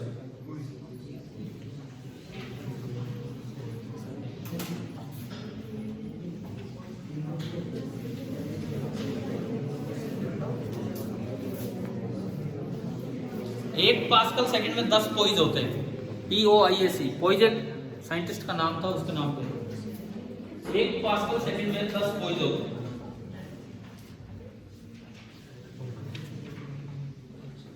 बस मैं इसमें पॉइज इक्वेशन पे नहीं जा रहा, बस 3 ही बातें बता रहा हूं। पहली बात, फोर्स ऑफ विस्कोसिटी आ गया समझ। दूसरी बात, अगर किसी भी वक्त कोई बॉल है जिसका रेडियस है R और वो एक लिक्विड में चल रही है, विस्कस लिक्विड में, विस्कस लिक्विड में बॉल चल रही है। अब भाई किधर भी चले विस्कस फोर्स तो उसके अपोजिट डायरेक्शन में लगे, जरूरी नहीं नीचे या ऊपर। मान लो मैंने नीचे चलाई तो विस्कस फोर्स किधर लगेगा, ऊपर, साइड वाले लेयर्स की वजह से। स्टोक एक साइंटिस्ट है, उन्होंने इसका फॉर्मूला दिया था, कभी पढ़ा हो आपने, 6 पाई तो उसमें कांस्टेंट होता है, ईटा इसका कोएफिशिएंट ऑफ विस्कोसिटी है, R, अरे मैंने थोड़े दिन पहले आपको टर्मिनल स्पीड पढ़ाया था, प्रीवियस ईयर क्वेश्चंस में आया था, क्या उसमें फॉर्मूला नहीं बताया था ना। दूसरी चीज ये 3-4 चीजें बस मैं जो बता रहा हूँ वो नोट कर लो। एक तो मैंने विस्कस फोर्स का फॉर्मूला दिया, eta into A into dV/dz। दूसरी बात, वो जो फॉर्मूला था वो तो था लिक्विड की 2 लेयर्स के बीच का फोर्स। ये क्या है, एक बॉल विस्कस लिक्विड में चले V स्पीड से, तो उस पर कितना विस्कस फोर्स लगेगा, उसका फॉर्मूला 6 पाई ईटा R V।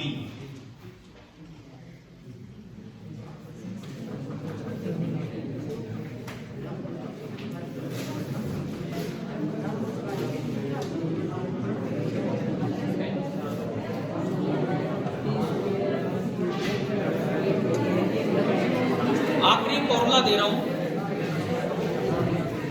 मैं, 2 बताना चाहता हूं, आपकी बातें सुन के मैं लास्ट पे आ जाता हूं। सुनो आखिरी चीज भाई, आखिरी चीज,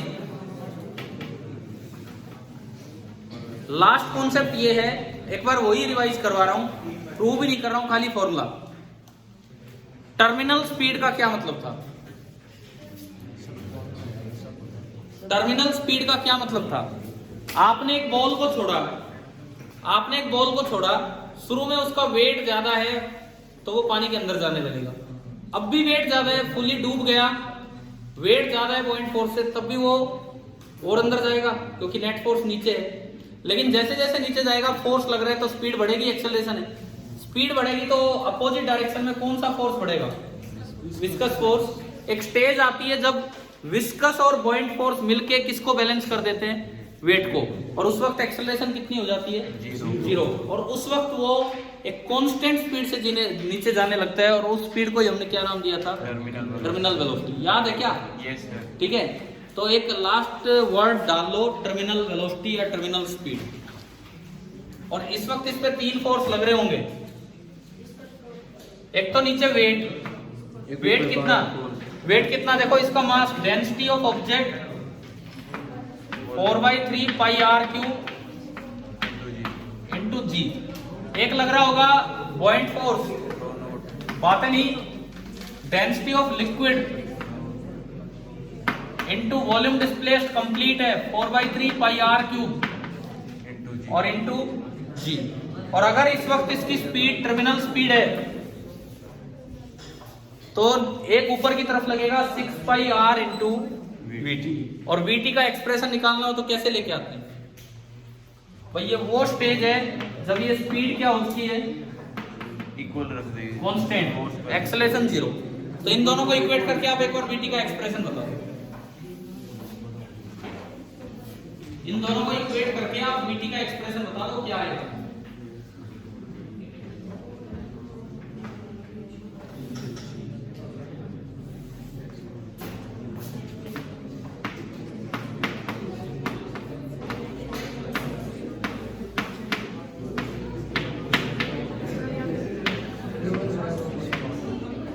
यही है।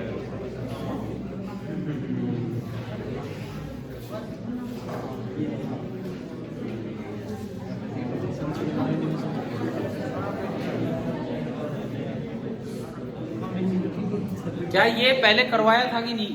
करवाया था तो लेकिन अब आपको याद नहीं है।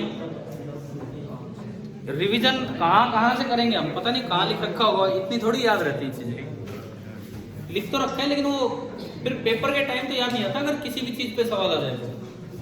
अब तो लास्ट समय है, एक एक चीज याद हो जानी चाहिए। भूल जाओ तो तरीका। मुझे याद नहीं है वो एनटीएससी में कौन सा सवाल आया था, एक प्रीवियस ईयर से ही आपने डिस्कस करवाया था ना? रिसेंट ईयर में ही था, 1-2 साल में। ये जो टर्मिनल स्पीड है, बाई चांस आप फॉर्मूला भूल जाओ तो कम से कम कुछ रिजल्ट्स तो याद रखो। टर्मिनल स्पीड बॉल की रेडियस पे कैसे डिपेंड कर रही है? Directly proportional to r square. Densities पे कैसे डिपेंड कर रही है? Difference, directly proportional to difference of the density. अब अगर आपसे पूछा जाए बाई चांस ऑब्जेक्ट ऐसे लिक्विड में डाल दिया जहां लिक्विड की डेंसिटी ज्यादा है और ऑब्जेक्ट की कम, तो वीटी नेगेटिव आ गया। इस वीटी नेगेटिव का क्या मतलब है? नीचे लगेगा कि ये कांस्टेंट स्पीड से ऊपर जा रहा है। जैसे कि एयर बबल राइज करते हैं कि नहीं लिक्विड में, क्योंकि एयर की डेंसिटी वाटर से कम होती है, इसका मतलब वो राइज करते हैं। देखो इधर सुनो, ये जो मैं कहता हूँ एक्सप्रेशन भूल जाओ तो रिजल्ट तो याद रखो, तरीका याद रखो या फिर रिजल्ट। ये जो टर्मिनल स्पीड है रेडियस के स्क्वायर के डायरेक्टली प्रोपोर्शनल है, डिफरेंस इन डेंसिटीज के डायरेक्टली प्रोपोर्शनल है। जी पे तो सवाल ग्रेविटेशन का आ सकता है कि इस प्लेनेट से उस प्लेनेट पे ले गए तो जी चेंज हो गया, तो जी के डायरेक्टली प्रोपोर्शनल है और ईटा के इनवर्सली। यानी कि अगर विस्कोसिटी कम करोगे लिक्विड की तो टर्मिनल स्पीड बढ़ेगी। समझ में आ गया?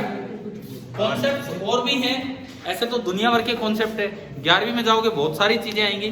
लेकिन मैंने आज की लगभग 1.5 घंटे की क्लास में आपको ज्यादा टाइम, 1 घंटे से भी ज्यादा टाइम रखा है हाइड्रोस्टेटिक्स पे, और बचे हुए आधे घंटे में या 20-25 मिनट में हाइड्रोडायनेमिक्स एंड देन विस्कोसिटी पे मैं लेके आया।